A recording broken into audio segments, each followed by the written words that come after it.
नमस्कार साथियों, आप सभी का स्वागत करता हूं। मैं दीपक कुमार सिंह। अब बच्चों, आज हम लोग डिस्कस करने वाले हैं खास टॉपिक जो कि है growth of modern nationalism and birth of Congress. कि आखिर हमारे यहाँ पे आधुनिक राष्ट्रवाद का विकास कैसे हुआ। ठीक है, बहुत ही डिटेल टॉपिक है, ये थोड़ा दिमाग लगाना पड़ेगा क्योंकि राष्ट्रवाद तो ठीक है, राष्ट्रवाद में तो कोई इशू नहीं है, लेकिन आधुनिक राष्ट्रवाद जो है ना, वो आपको समझना जरूरी है कि आखिर ये आधुनिक राष्ट्रवाद क्या है।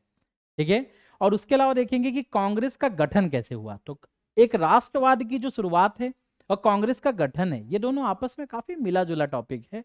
ठीक है, और दोनों मिलकर चलते हैं कि बल्कि इतिहास अगर आप देखोगे तो इतिहास पूरा एक साथ मिल के चलता है। और एक कहावत तो आपने सुनी होगी कि जो इतिहास पढ़ता नहीं है वही इतिहास को दोहराने पर मजबूर होता है।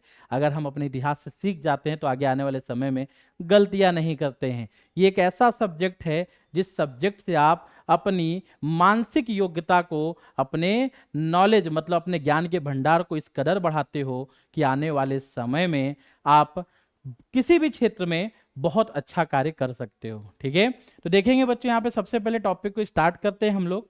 तो आज के टॉपिक में इन दो चीजों पे ही डिस्कशन है, राष्ट्रवाद, आधुनिक राष्ट्रवाद है खैर ये, और भारतीय राष्ट्रीय कांग्रेस का गठन। तो यहाँ पे आप डरेंगे नहीं कि इंग्लिश स्लाइड आ गई है, कुछ ऐसा मैं समझाऊंगा पूरा, क्योंकि एक ऐसा टॉपिक ही है जो बहुत ही जबरदस्त टॉपिक है। ठीक है, इसको समझेंगे तो फिर मजा आएगा करने में। आप जरा समझिएगा, यहाँ पे हमारे यहाँ पे आपने सुना होगा 1857 की क्रांति हुई थी। 1857 की क्रांति के बाद में अंग्रेजों ने उसका इस प्रकार से दमन किया, गांव गांव जाते थे, पूरे गांव वालों को फांसी पे लटका दिया, छोटे बच्चों तक को नहीं छोड़ा, सबकी हत्याएं करते रहे। कहते हैं कि क्रूरता से दमन किया। इस दमन के खिलाफ में हमारे यहाँ पे हमने आवाज उठाई।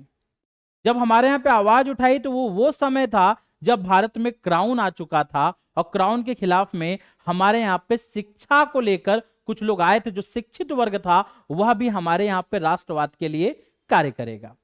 अभी राष्ट्रवाद जो है इसके ऊपर चर्चा करेंगे। पहले आम शब्दों में आपको बता दूं कि राष्ट्रवाद है क्या। नॉर्मल लोग कहते हैं कि नेशनलिज्म, राष्ट्रवाद एक इंट्रिंसिक फीलिंग है। ठीक है, हमारे आंतरिक विचार हैं। ठीक है, group of people having common thought, common aspirations, common belief, common acknowledge is called nationalism. लोगों का एक ऐसा समूह जिनका विश्वास कोई एक मत हो, जिनके विचार एक हों। ठीक है, जो किसी एक राष्ट्र की एक खास भौगोलिक क्षेत्र पे अपने आप को एक समझते हों, जिनमें किसी भी प्रकार का अंतर ना हो, वो एक भौगोलिक क्षेत्र में अपने आप को सभी को एक समान मानते हों। ऐसे सबके मन में जब विचार आते हैं, इंट्रिंसिक फीलिंग होती है, उसे राष्ट्रवाद कहते हैं। वैसे तो राष्ट्रवाद का एक दूसरा नमूना भी मैं आपको बता सकता हूं। मान लीजिए कि आप कहीं पे पढ़ने गए, आपसे वादा किया गया कि भाई आपको ये टॉपिक कराया जाएगा, इतने दिन में कराया जाएगा, इसकी ये फीस होगी। आपने फीस दे दिया, आप अपने क्लासेस शुरू कर दी। पता चला कि उन्होंने बोला था 6 महीने में कोर्स हो जाएगा, यहाँ कोर्स 1 साल हो गए, खत्म नहीं हो रहा है। अचानक से टीचर ने बोला 6 महीने में पॉसिबल नहीं है, आपका कोर्स 1 साल में होगा और एग्जाम है 6 महीने बाद। अब आपको अचानक से फील हुआ कि भाई ये तो हमारा शोषण हो गया, हमारे साथ गलत हो गया, हमारा तो एक्सप्लॉयटेशन हो रहा है। अब क्लास में एक बच्चा दूसरे को नहीं जानता है, एक उधर कोने में बैठा है, एक उधर, जिन्होंने एक दूसरे के चेहरे भी देखे होंगे, कुछ ने तो चेहरे भी नहीं देखे थे, पढ़े चले गए, वो सब अचानक से एकजुट हो जाएंगे। अचानक से बोलेंगे अरे यार ये तो गलत है, और भाई तुम कहां से हो, बोलेगा भाई मैं तो दिल्ली से हूं, तुम कहां से हो, भाई मैं जयपुर से हूं। अचानक एक हो जाएंगे। तो जब जब एक्सप्लॉयटेशन बढ़ता है तो लोग इकट्ठा होते हैं और इकट्ठा होकर विद्रोह करते हैं। लेकिन विद्रोह करने से पहले जो इकट्ठा होते हैं, वह एकत्रित होना, वह वहां पर इकट्ठा होना, वह उनके अंदर जो एक इंट्रिंसिक फीलिंग है, उनकी आंतरिक भावना है, वही उनको एक करती है। यही राष्ट्रवाद है। ठीक है, तो इसी राष्ट्रवाद भारत में कैसे आया। एक भारत जैसा आप देखेंगे, अगर मैं नेशन के बारे में बताऊं तो यूरोप में आप चलिए, यूरोप में मेरे साथ आप चलेंगे तो शुरुआत करते हैं इंग्लैंड से। इंग्लैंड एक ही भाषा है, इंग्लिश, यूके इंग्लिश। आप आ जाइए मेरे साथ जर्मनी, जर्मन। स्पेन आ जाइए, स्पेनिश। पोर्चुगल चलिए, पुर्तगाल चलिए, पुर्तगाली भाषा। ठीक है, आप चलिए मेरे साथ में इटली, इटालियन भाषा। एक राष्ट्र एक भाषा। हमारे यहां शुरू हो जाओ, हमारे यूपी में ही दक्षिण में जाओ तो लाठीमार भाषा है, उत्तर में जाओ तो आपको भाषा थोड़ी सी आपको लगेगी थोड़ा सा देहाती मिक्स करके है, पूरब में चले जाओ तो भोजपुरी शुरू हो जाएगा, का हो भैया का हाल बा, और वहीं अगर आप पश्चिम में चले जाओ तो वो खतरनाक लटमार भाषा शुरू हो जाती है। तो हमारी जो भाषाएं हैं हमारे यूपी में ही लोग मतलब भाषाएं बदली हुई हैं। बाकी तो छोड़ो, अगर आपने कभी देखा होगा, आप किसी गांव से किसी क्षेत्र से बिलोंग करते होंगे, कभी दूसरी जगह गए होंगे, भारत में पानी तो बदल जाता है, भाषा तो छोड़ दो, आपको पानी का भी टेस्ट बदला बदला नजर आएगा। ये वो भारत है, ऐसे भारत को आप एक कर दोगे? ऐसा भारत आज यूनिटी इन डाइवर्सिटी और डाइवर्सिटी इन यूनिटी है। आज पूरा भारत जो है वो अनेकता में एकता की बात करता है। आखिर ये भारत कैसे तैयार हुआ? यूपीएससी में इंटरव्यू का क्वेश्चन है कि आखिर ऐसी क्या बात है कि इतने डिफरेंशिएशंस के बाद में, इतने अलगाव के बाद में, इतने विभेद के बाद में हमारे अंदर एकता स्थापित है। आइए इसके ऊपर मैं आपके साथ में चर्चा करता हूं और समझाता हूं। एक व्यक्ति थे, उन्होंने बुक लिखी थी, व्यक्ति का नाम है Benedict Anderson and the name of the book is imagined community. एक ऐसा समुदाय जिसकी कल्पना आप कर सकते हो। कहने का मतलब एक थ्योरी समझिएगा, ब्रिटिश कहते थे कि जितना फर्क भारत में गुजरात और बंगालियों में है, इससे कम फर्क तो मतलब अगर आप देखोगे तो जर्मन और स्पेनिश में नहीं है। बोलते थे कि अगर जर्मन स्पेनिश में 20% का फर्क है तो गुजरात और बंगाल के लोगों में 50% का फर्क है। और ऐसे देश में राष्ट्रवाद स्थापित करना, उनको एक करना, उनको जोड़ देना, आखिर ये भावना आई कैसे?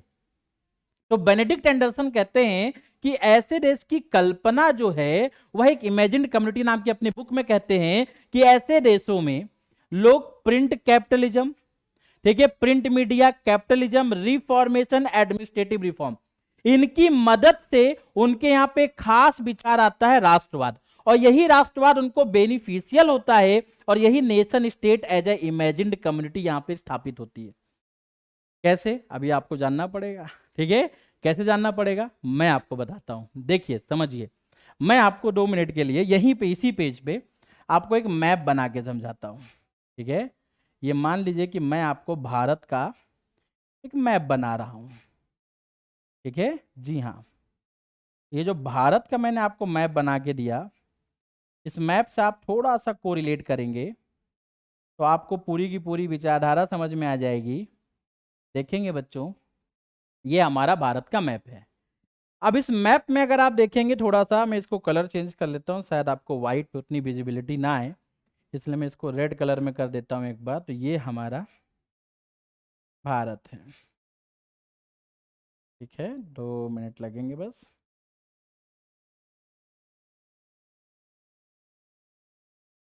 चलिए देखिए, ये हमारा भारत है। अब इस भारत में आप देखेंगे 1853 में पहली रेलवे लाइन आई, 1853 रेलवे आई। हाँ, क्या हम रेलवे लाइन जो है हमारे यहाँ पे, जो हमारे यहाँ पे रेलवे आई थी, पहली चली थी मुंबई से ठाणे, क्या हम इनसे कह सकते हैं कि ये हमारे यहाँ पे इंफ्रास्ट्रक्चर का विकास था, या हमारे इंफ्रा का विकास था? कह सकते हैं जी, बिल्कुल कह सकते हैं। अब ये रेलवे लाइन जो 1860 तक भारत के बहुत से कोने कोने में फैल गई, केवल भारत के कोने में ही नहीं, अगर आप इसको कनेक्ट करना चाहेंगे, अगर देखेंगे तो आज जो आपका पाकिस्तान भी है वहां तक भी वो सबसे पहले लाइन वहां भी आई थी जब हड़प्पा की खोज वगैरह हुई थी, ठीक है? तो अब अगर आप यहाँ पे देखेंगे तो पहले आप केवल भारत की बात करें तो ये मान लीजिए पंजाब क्षेत्र है, ये आपका बंगाल क्षेत्र है, ये आपका मद्रास क्षेत्र है, ये आपका महाराष्ट्र क्षेत्र है, और ये फिर पंजाब है। अब मान लीजिए रेलवे लाइन बन गई, 1860 के बाद में हमारे यहाँ पे कुछ लोग आए, या फिर अंग्रेजों का जो शोषण हुआ। इसके पहले अंग्रेजों ने 1837 में, 1830 के आसपास में हमें इंग्लिश एजुकेशन देना शुरू हुआ, मतलब इंग्लिश एजुकेशन दिया। अब इन्होंने हमें अंग्रेजी पढ़ाई, हम अंग्रेजी पढ़ के इन्हीं से क्वेश्चन पूछने लगे कि मास्टर साहब भैया तुमने हमारे साथ बहुत गलत कियो हमने क्या क्या, आप तुम तो बड़ी बड़ी बातें करते हो, तुम्हारे देश में फलाना है, धमाका है, ये तुम बड़ी बड़ी बातें, वहां पे तुम कहते हो लिबर्टी, इक्वलिटी, फ्रेटर्निटी, तुम वहां पे कहते हो स्वतंत्रता, समानता, भाई बंधुत्व, और तुम हमारे साथ क्या कर रहे हो? जब हमने इनसे क्वेश्चन मार्क पूछना शुरू किया तो अंग्रेज गए घबरा, बोले अरे यार ये तो अब हमारे पीछे ही पड़ गए। इसे हम कहते हैं प्रतिक्रियावादी आंदोलन। फिर हमने जो अंग्रेजी सीखी, हमने अपने अधिकार जाने, उन अधिकारों को लेकर जब हम भारत में ट्रेन आ गई, तो भारत में ट्रेन आने के कारण पंजाब वाला मान लीजिए बंगाल गया, बंगाल में भाषा अलग है, बंगाली बोल रहा है, कह रहा की करबो दादा, बोल रहा है भाई मिष्टी दोही, खाना पीना भी अलग है, भाषा भी अलग है। वो बोला इधर, तो इधर वाला भाषा, अब उसको भाषा नहीं समझ में आ रहा, पहनावा भी अलग है, भाषा भी अलग है, खान पीन भी अलग है, लेकिन फिर भी दोनों में एक है। इसने बोला इशारे में तुम भी, उन्हें बोला तुम भी, बोले की करबो दादा, आत्मा निकल जाती है हमारी दादा, मतलब हमारी तो आत्मा निकल जाती है। क्लियर है? इतना एक्सप्लॉइटेशन कर रहे ये हमारा, ठीक है, तो हमारी आत्मा निकल जाती है, हमारा इतना विरोध होता है, हमारा इतना एक्सप्लॉइटेशन होता है, ठीक है। ये सारी चीजें देखकर इन दोनों में क्या फीलिंग आ गई, यूनिटी आ जाएगी। हाँ, आप यकीन करो, आप कहीं बाहर जा रहे हो, आप रहने वाले हो यूपी के, आप किसी कार्य से गए हो केरल, वहां पे आपकी भाषा बोलने वाला मिल जाए तो ऑटोमेटिक फीलिंग आ जाती है, भावना आ जाती है कि अरे यार ये तो अपना आदमी है यार, इसमें तो अपनी फीलिंग आ रही है। यही फीलिंग कुछ यहां पे भी आ गई, ठीक है। अब जब ये फीलिंग यहां पे आई तो दोनों में एकता हो गई। अब बंगाल वाला कभी दक्षिण गया तो भाषा ही अलग है, इल्लई इल्लई कर रहा है आदमी, इडली डोसा में काम चला रहा है। अब भाई इडली डोसा खा रहे हैं, इल्लई मिल्लई कर रहे हैं, ठीक है, और पूरी भाषा अलग है, अपनी भाषा बोल रहे हैं, उनका भी एक्सप्लॉइटेशन हो रहा था।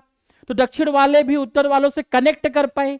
जब पुणे गए तो बोला पुणे चला, पुणे चला भैया, आगे चला आगे चला, आदमी क्या खा रहा है, वड़ा पाव, पूरा का पूरा क्षेत्र ही अलग, लेकिन वहां से भी हमने अपने आप को कनेक्ट किया। तो भाषा अलग हो, पहनावा अलग हो, कुछ भी अलग हो, मेरे कहने का मतलब, लेकिन इस इंफ्रास्ट्रक्चर ने हमको जोड़ दिया और हमने आपस में यूनिटी फील की, एकता फील किया, और यही जो एकता हमारे अंदर आती है, इस एकता ने हमें एक किया और हम लोगों ने मिलकर उस समय मांग की और कांग्रेस का निर्माण होता है। लेकिन कांग्रेस के निर्माण में चलेंगे, पहले देखेंगे कि ये जो इनके बीच में एकता आती है, यही एकता बच्चों हमारे यहां पे राष्ट्रवाद को जन्म देती है।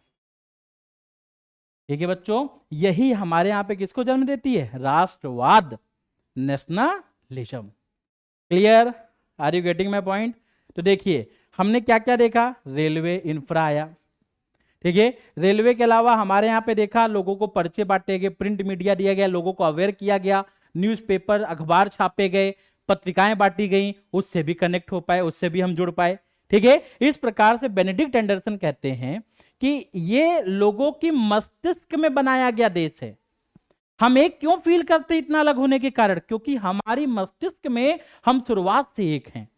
हम हिमालय से अलग किए हुए हिंद महासागर के उत्तर में एक भूभाग में रहने वाले लोग हैं, और हमारे यहां जाति धर्म कुछ नहीं है, हम हिंदुस्तानी हैं।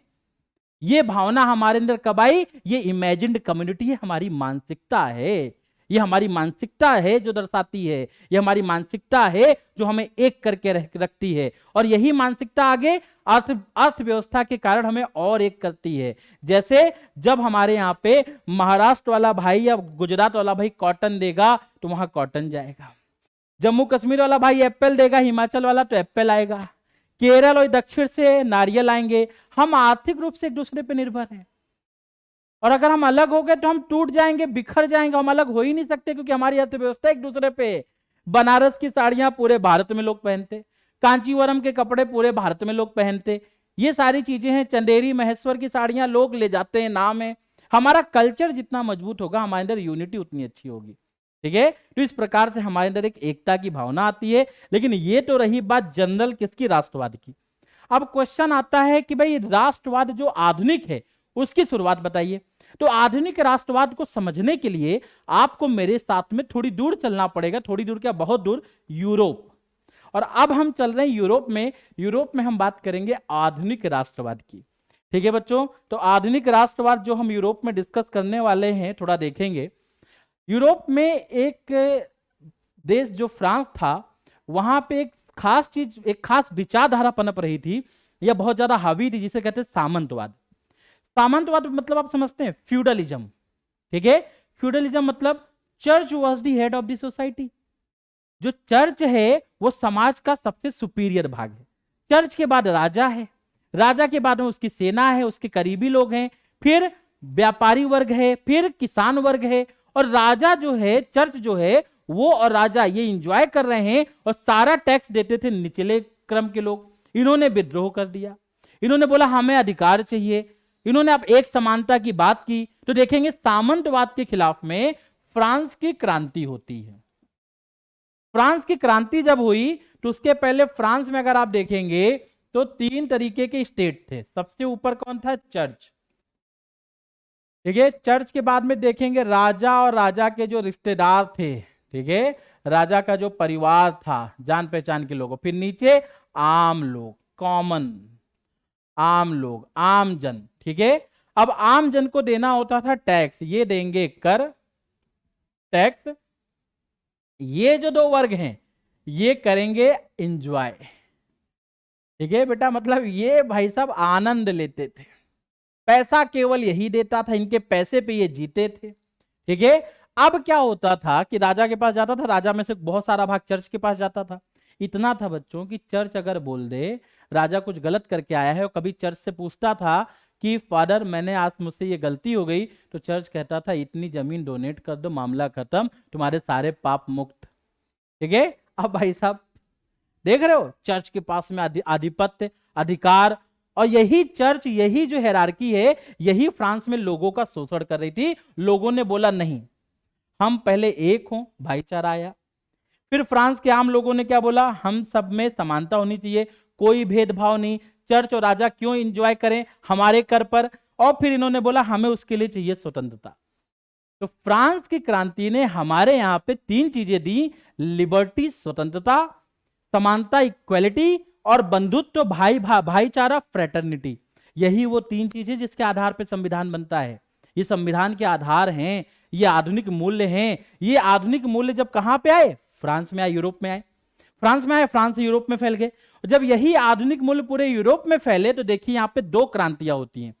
एक 1830 की क्रांति होती है। इस क्रांति में बच्चों में आपको थोड़ा सा समझाना चाहूंगा, जो 1830 की क्रांति हुई इसमें सिटीजन किंग का कंसेप्ट आया। लोगों ने बोला कि राजा हमारे द्वारा चुना हुआ होना चाहिए, अब राजा का बेटा राजा बनेगा, ये कंसेप्ट हटा दो भैया, हम चुनेंगे वही राजा होना चाहिए, मतलब डेमोक्रेसी। ठीक है, हमारे यहां पे डेमोक्रेसी आ गई, लोकतंत्र आ गया, लोग चुनेंगे अपना राजा। और उस प्रकार से सिटीजन किंग का कॉन्सेप्ट आया। और जब लोग अपना राजा चुनेंगे मतलब लोगों के पास में आवाज है, लोगों के पास में अधिकार है, तो उसी को कहते हैं राष्ट्रवाद का विकास शुरू हुआ यूरोप में इस प्रकार से।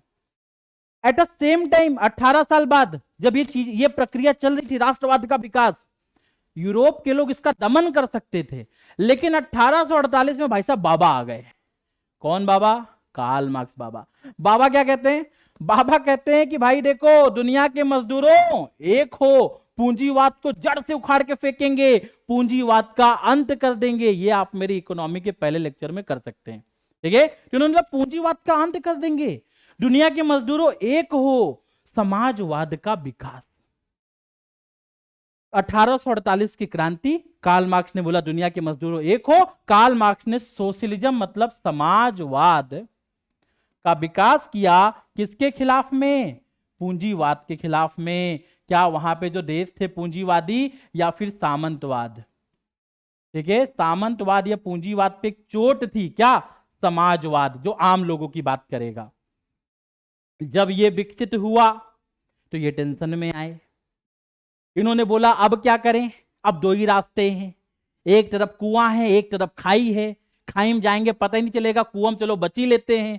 तो अब इन्होंने डिसाइड किया, जो फ्रांस के लोग थे, देखिए मजबूरी है, परिस्थिति कैसे बन गई, उन्हें ये लोग दमन कर देते, बर्बाद कर देते, लेकिन ये मजबूरी जो परिस्थिति है कैसे बदल गई। देखो अब इनके सामने 2 रास्ते थे, या तो राष्ट्रवाद को सपोर्ट कर दो, अगर राष्ट्रवाद सपोर्ट होगा तो मजदूरों का ध्यान देश की ओर चला जाएगा, लोगों का ध्यान भटकाना था। मैं आपको इसको करंट के उदाहरण के माध्यम से समझाता हूं। जब श्रीलंका में जो सरकार थी, जब वो अपनी नीति को बदल रही थी तो लोगों के मन में आया सरकार गलत कर रही है, तो उन्होंने सिंगलीज नेशनलिज्म शुरू किया, मतलब श्रीलंका का राष्ट्रवाद, जिसमें बौद्ध लोगों ने, जो तमिल लोग थे, उनको उनके खिलाफ में युद्ध छेड़ दिया। अब लोग उसमें फंसे रह गए, तो जब भी कोई राष्ट्र जो है जब अपने यहाँ पे राष्ट्रवाद या किसी खास प्रकार की लोगों की भावना को दबाना चाहता है तो उनका दिमाग दूसरी ओर मोड़ देता है। अब दुनिया के मजदूर एक हो गए तो इससे ज्यादा लॉस होगा, इसमें हम बर्बाद हो जाएंगे, बोले इसमें कम बर्बाद होंगे, एक काम करो इनका ध्यान इधर कर दो। तो उस समय जितने पूंजीपति देश थे, जितने राजा थे, सबने बोला नहीं नहीं हम तुम्हारी बात मानते हैं, हम लोकतंत्र लाएंगे, हम इसको स्थापित करेंगे। और यहां पे स्टार्ट हुआ बच्चों हमारे यहां पे राष्ट्रवाद का उदय। अब जब राष्ट्रवाद का उदय स्टार्ट हुआ और लोगों ने इसका सपोर्ट कर दिया समाजवाद के खिलाफ में, तो समाजवाद की भावना को दबाने के लिए पूंजीपतियों ने साम्राज्यवाद के विरुद्ध राष्ट्रवाद का समर्थन किया। देख रहे हैं आप, राष्ट्रवाद का समर्थन किया। दो राष्ट्रों का जन्म होता है इसी में। जब ये राष्ट्रवाद का समर्थन हुआ तो 1878 के आसपास में, 70 के पास में दो राज्य आएंगे, एक इटली बनेगा नया, एक जर्मनी बनेगा। दोनों एक ही भाषा पे आधारित दो राष्ट्र बन जाएंगे। और ये दोनों जब बनेंगे तो इटली और जर्मनी जब बनेगा तो अब ये आएंगे, इनके सामने संसाधन हमारे पास कैसे आएगा, क्योंकि जब भी कोई नया राष्ट्र बनेगा तो संसाधन खोजेगा। अब ये इटली कहेगा हमें भी संसाधन चाहिए, जर्मनी तो इतना कह देगा कि एक समय कहावत थी कि इंग्लैंड का सूर्य कभी अस्त नहीं होता। बच्चों जर्मनी कह देगा हमें भी ऐसा सूरज चाहिए जो कभी अस्त ना हो। ठीक है, जर्मनी भी साम्राज्यवाद को बढ़ावा देगा। और यही दो राष्ट्र जब बहुत तेजी से आगे बढ़ रहे थे तो फिर लोगों को, पूंजीपतियों को, पुराने देशों को, ओल्ड ऑर्डर को बर्दाश्त नहीं हुआ और दोनों के मध्य युद्ध होता है, प्रथम विश्व युद्ध। ठीक है, तो इसे कहते हैं यहां राष्ट्रवाद नहीं है, यहां आक्रामक राष्ट्रवाद हो गया। तो राष्ट्रवाद याद रखेंगे, आपसे पूछा भी जाता कभी कभी इंटरव्यू में, राष्ट्रवाद बहुत ज्यादा भी नहीं सही है और बहुत कम भी नहीं सही है। बहुत ज्यादा होगा तो इटली और जर्मनी जैसे देश विश्व युद्ध में ले आएंगे दुनिया को, और बहुत कम होगा तो लोग जो हैं वो जो देश है वो टूट जाएगा, बिखर जाएगा। तो राष्ट्रवाद एक ऐसा कंसेप्ट है, एक ऐसी अवधारणा है जिसको बैलेंस, संतुलन करके रखना बहुत जरूरी है। ठीक है, चलो आगे देखेंगे बच्चों। प्रश्न है, क्या अंग्रेजों के आने से पहले भारत राष्ट्र था? इस पे भी डिबेट होता है। भारत तो पहले राष्ट्र था, ये क्या बना के गए? अरे ठीक है, था। हमारे यहाँ दो कल्पना थी। कौटिल्य जम्बूद्वीप बताते थे, पूरा भरत जम्बूद्वीपे भरत खंडे। ठीक है, और वहीं पे हमारे यहाँ कालिदास मेघदूतम कविता लिखते हैं। मेघदूतम में बताया गया है कि कुबेर राजा कहीं मध्य में फंसे हुए, मध्य भारत में। और जो कुबेर राजा मध्य भारत में फंसे हुए हैं, मध्य भारत के क्षेत्र में हैं, सेंट्रल इंडिया में हैं, ठीक है, वो बादल से कह रहे, मेघ से, मेघ मतलब बादल, कह रहे कि हिमालय की तरफ जा रहे हो और मेरी पत्नी को बोल देना कि इंतजार करे, मैं आ रहा हूं, बस मैं थोड़ा रास्ते में फंस गया हूं।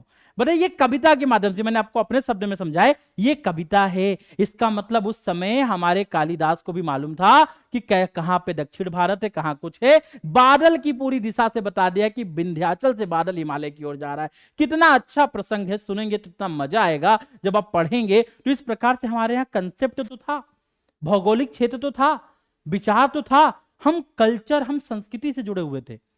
लेकिन हमें लंबे समय तक जोड़ के रखने के लिए क्या चाहिए था? आधुनिकता। तो यहां पे देखेंगे सबसे पहले, लेकिन आधुनिक विचारकों का मानना है कि राष्ट्रवाद यूरोपीय लोगों के शोषण के साथ आया। अब आधुनिक लोग क्या कहते हैं आज के लोग कि भाई राष्ट्रवाद ऐसे नहीं आया, पहले से नहीं था, ये हमारे यहां पे जो विचार आया ये ब्रिटिश ने एक्सप्लॉइट किया। तो हमने विद्रोह किया, आदिवासी विद्रोह, किसान विद्रोह, 1857 का विद्रोह, ये सभी क्या थी? उपनिवेशवादी प्रतिक्रिया थी। और इसी को यह राष्ट्रीय विद्रोह था और यह राष्ट्रवाद का विकास माना जाता है। क्योंकि 1857 के बाद जब हम मिलकर लड़े तो हमें यूनिटी आने लगी अंग्रेजों के शोषण के खिलाफ में। फिर आपको मालूम है रेलवे लाइन का कंसेप्ट सब मैंने आपको बताया और हम पूरी तरीके से एक हुए। लेकिन आधुनिक राष्ट्रवाद तब आया, हम उसको नहीं मानते। 1857 की क्रांति राष्ट्रवाद नहीं है, क्योंकि सब लोग अपने फायदे के लिए लड़ रहे थे। आधुनिक राष्ट्रवाद का तब जन्म हुआ जब हमारे यहां पे समाज सुधार आंदोलन के लोगों ने, ठीक है, क्या दिया हमारे यहां पे? हमारे यहां पे दिया, समाज सुधार आंदोलन के लोगों ने हमारे यहां पे बेसिक पॉइंट जो डेवलप हुए वो दिया, समानता, इक्वालिटी, ठीक है, स्वतंत्रता, ठीक है, लिबर्टी और बंधुचारा या बंधुत्व, ठीक है, बंधुत्व, फ्रेटर्निटी। ये तीनों चीजें हमारे यहां पे कौन देते हैं? समाज सुधार आंदोलन। विवेकानंद, एनी बेसेंट, स्वामी दयानंद, राजा राम मोहन रॉय, इनके द्वारा ये मूल्य दिए गए। इन मूल्यों को हमने साथ लिया और मूल्यों को साथ लेकर समानता, स्वतंत्रता और बंधुत्व की बात करके हमने आधुनिक राष्ट्रवाद का विकास किया। समझ रहे हो? ऐसे हमारे यहाँ आधुनिक राष्ट्रवाद आया। और जब ये राष्ट्रवाद का जन्म होता है तो लोग अब स्वतंत्र हैं, समान हैं, बंधुत्व की भावना है, तो लोग डिमांड करेंगे। अब जब लोग डिमांड करेंगे, हमें एक करने की अधिकार की बात करेंगे, तो उसी अधिकार ने भारत को 1885 में भारत की पहली राष्ट्रीय स्तर की पार्टी दिया, जिसे हम कहते हैं भारतीय राष्ट्रीय कांग्रेस। कांग्रेस का जन्म बच्चों अब होगा, इस प्रकार से होगा। तो देखिए, थोड़ा सा कंसेप्ट क्लियर करते हैं। ठीक है, जब ये सभी विचार एक हो गए, 1857 की क्रांति, अंग्रेजों के द्वारा किया गया शोषण, इस शोषण के विरोध में, इस शोषण के विरोध में क्या शुरू होता है बच्चों? इस शोषण के विरोध में, क्लियर है, हमारे यहां पे लोगों ने 1860 से, ठीक है, प्रतिक्रिया देना शुरू किया। जब प्रतिक्रिया देना शुरू किया तो यही प्रतिक्रिया कुछ समय बाद एक बहुत बड़े आंदोलन का रूप लेने वाली थी। लिया नहीं था, आंदोलन का रूप लेने वाली थी। तभी अंग्रेजों का जो सिंहासन है वो डगमगाया। अंग्रेजों ने एक retired civil servant A.O. Hume, ठीक है, A.O. ह्यूम को भेजा भारत। वो भारत से रिटायर होकर गए थे, इंग्लैंड से फिर भेजा गया। बोला तुम ज्यादा समझते हो, उनसे ज्यादा करीब हो, जाओ देखो ये क्या हो रहा है। A.O. ह्यूम भारत आते हैं। जब वो भारत आते हैं तो उन्होंने देखा भारत में आकर A.O. ह्यूम ने कि भाई साहब, यहां तो लोगों में बहुत विरोध है, अगर इस विरोध को जल्दी खत्म नहीं किया गया तो एक बहुत बड़ा आंदोलन बनेगा। इस आंदोलन को रोकने के लिए इन्होंने, इंग्लैंड की सरकार ने पूछा क्या कर सकते हैं, इन्होंने बोला हम उनकी कुछ बातें मान लें। बातें क्या थी? ये जो आधुनिक राष्ट्रवाद का जो रूप लेकर ये आंदोलन बनने वाला था, इस आंदोलन की मांग को मान लिया गया। और मांग क्या थी? भारतीय राष्ट्रीय कांग्रेस का जन्म हुआ। ठीक है, लेकिन मैं आपको बता दूं, भारतीय राष्ट्रीय कांग्रेस बनने से पहले A.O. ह्यूम ने, ठीक है, मिस्टर ह्यूम ने, ठीक है, मिस्टर ह्यूम ने हमारे यहां पे भारतीय राष्ट्रीय संघ 1884 में बनाया था। ठीक है, एक साल पहले भारतीय राष्ट्रीय संघ, ठीक है बच्चों, भारतीय राष्ट्रीय संघ बनाया था एक साल पहले। और ये जो भारतीय राष्ट्रीय संघ बना 1885 के बाद में, दादा भाई नौरोजी के कहने पर यही भारतीय राष्ट्रीय कांग्रेस बन जाता है। ठीक है, आगे देखेंगे बच्चों इसके बारे में। तो देखिए, जो ये लोग विद्रोह कर रहे थे 1860 से, ठीक है, कांग्रेस 1885 में बनी, उसके बारे में चलेंगे। तो जो प्रतिक्रिया करने वाले लोग थे, इन्होंने छोटे छोटे ऑर्गेनाइजेशन, मतलब संगठन बनाए।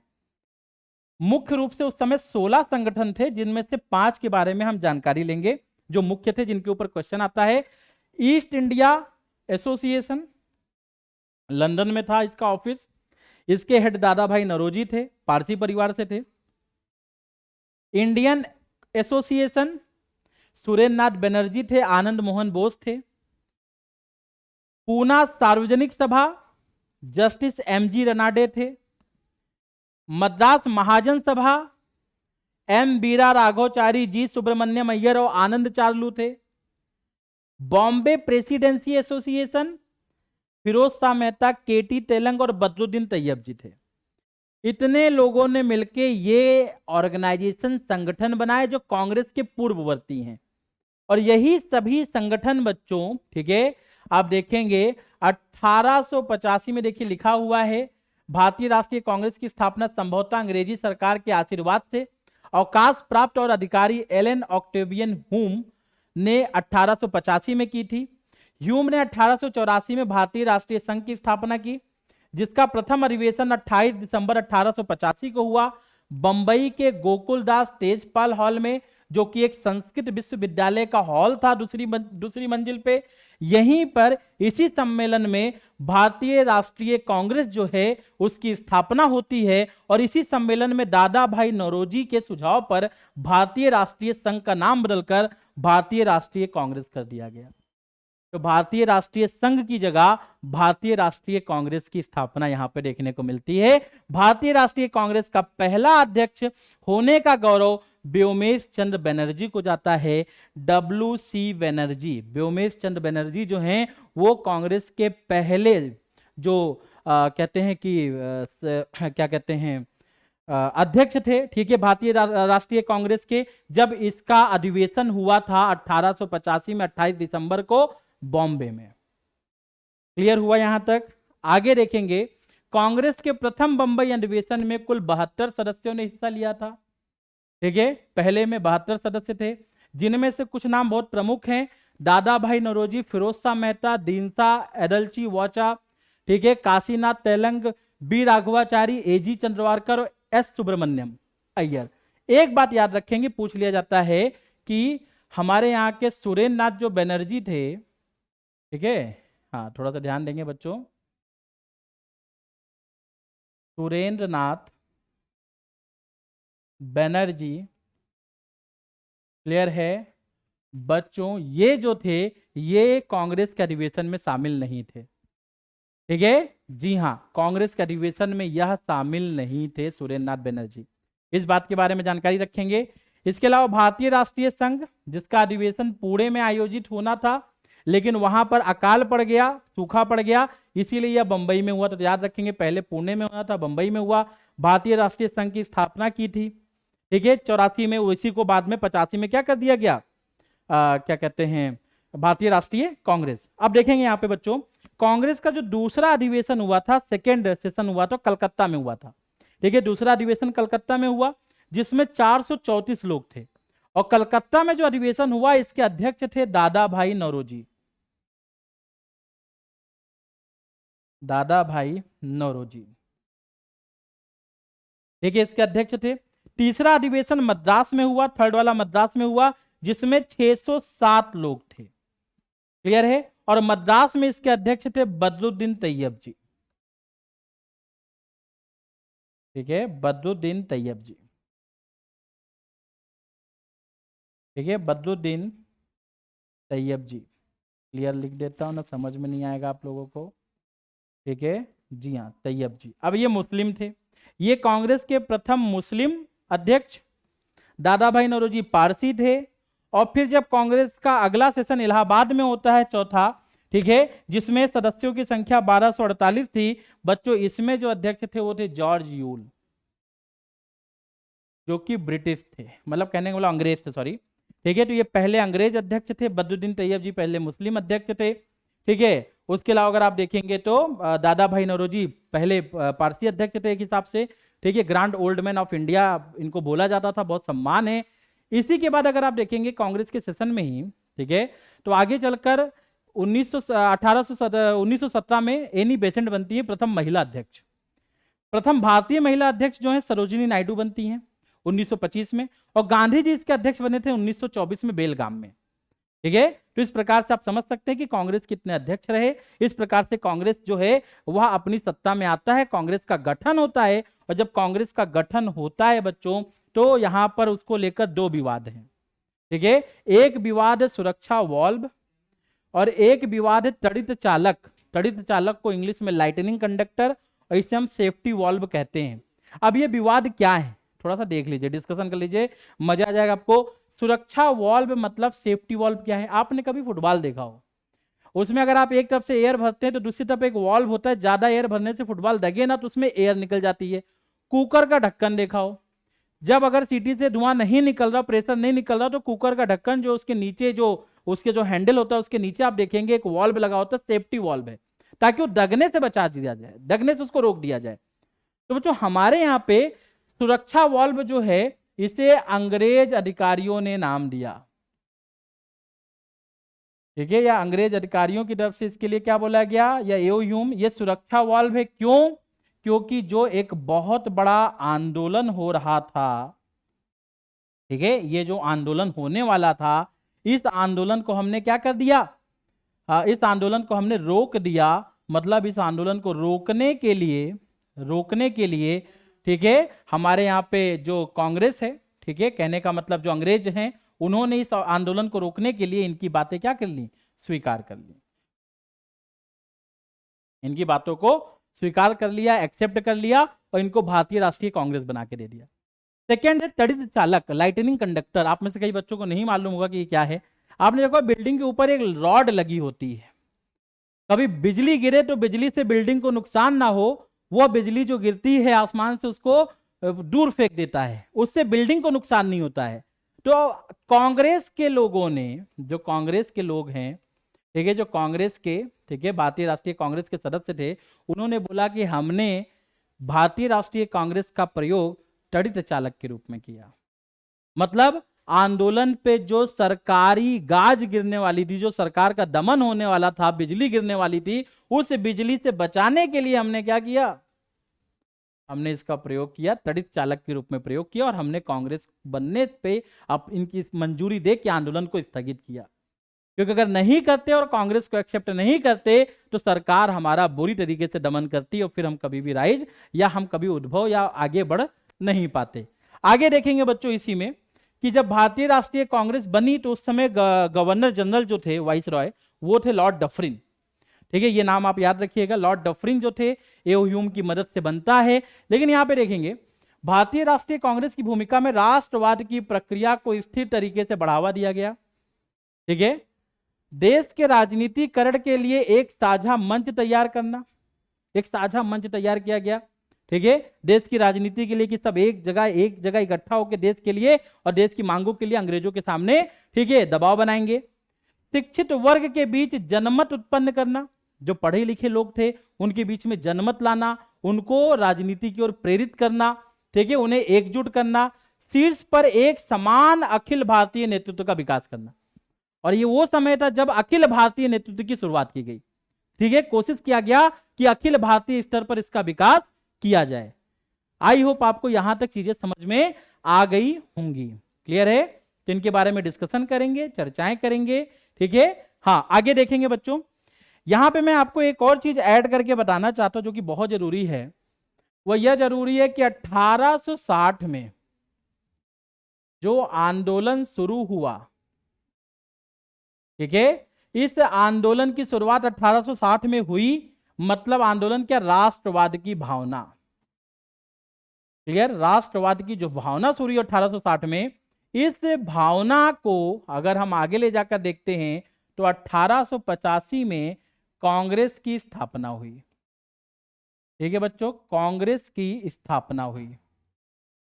अब जरा आप देखेंगे 1860 में आंदोलन, 1885 में कांग्रेस की स्थापना। अब यहां पे थोड़ा सा आप कनेक्ट करके तो देखिए, जो व्यक्ति यहां 25 साल का मान लो, 30 साल का मान लो, 35 साल का था, 25 साल लग गए कांग्रेस बनने में, तो जो 25 साल वाला है 25 साल बाद क्या हो जाएगा, 50 साल का। ठीक है, हाँ, वो क्या बन जाएगा बेटा, 50 साल का बन जाएगा। क्लियर, जो 30 साल का है वह 25 साल बाद करीब 55 साल का हो जाएगा, और 35 साल वाला 60 साल का हो जाएगा। कहने का मतलब वृद्ध, वृद्ध भी नहीं कह सकते खास, लेकिन कह सकते कि उम्र दराज हो गए। जब उम्र दराज हो गए तो अब इनके कार्य करने के तरीके बदल जाएंगे। ठीक है, इनके कार्य करने के तरीके बदल जाएंगे। कैसे तरीके बदलेंगे बच्चों, थोड़ा सा इसके बारे में समझते हैं। इनके कार्य करने के तरीके जो हैं, 50 साल, 55 साल, 60 साल की उम्र हो जाएगी, इनकी उम्र ज्यादा हो जाएगी या वृद्ध हो जाएंगे। और वृद्ध आदमी क्या करेगा, ठीक है, क्लियर है, वृद्ध आदमी जो होगा वह आराम से, मतलब कहने का मतलब कि शांति के साथ में क्या करेगा, कार्य करेगा। इन्हीं को हमने बोला उदारवादी।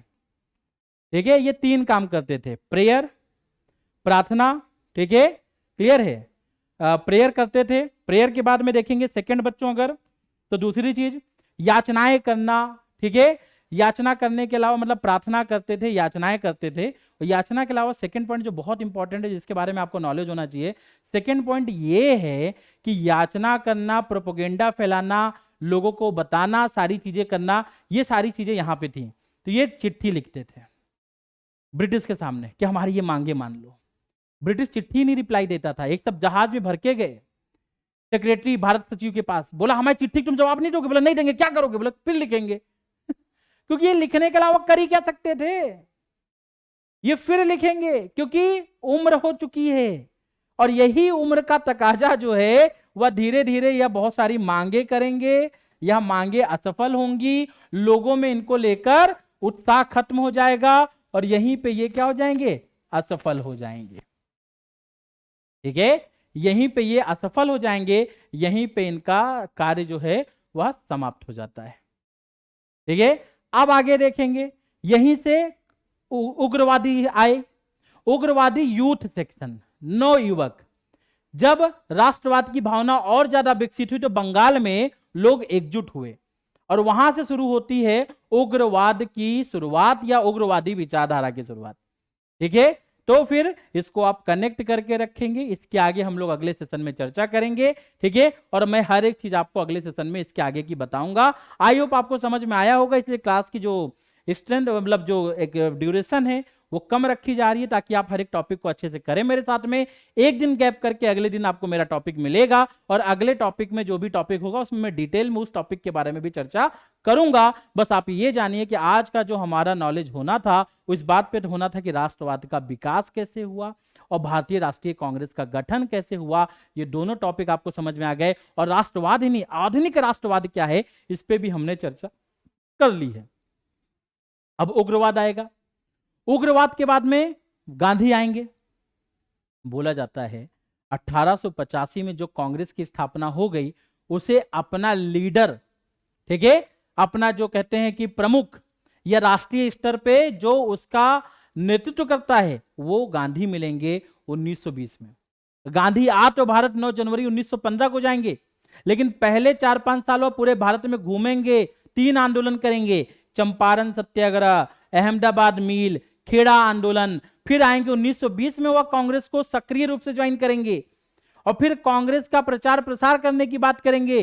कांग्रेस को गांव के लोगों तक पहुंचाने वाले गांधी जी, कांग्रेस को अखिल भारतीय बनाने वाले गांधी जी। तो यहां पे तो केवल हमने एक ढांचा तैयार किया है, स्ट्रक्चर तैयार किया है। इस स्ट्रक्चर को उसका जो महान नेतृत्वकर्ता, महान व्यक्ति जो इसको लीड करेगा वह तो आगे आने वाले समय में दिखेगा। ठीक है, तो बस आज की क्लास में हम लोग यहीं रखते हैं। ठीक है, और इसके अगले टॉपिक में हम डिस्कशन करेंगे। Thank you so much for watching this session. ठीक है, लाइक करते रहना, चैनल को सब्सक्राइब करते रहना। ठीक है, फिर मिलेंगे। जय हिंद, जय भारत।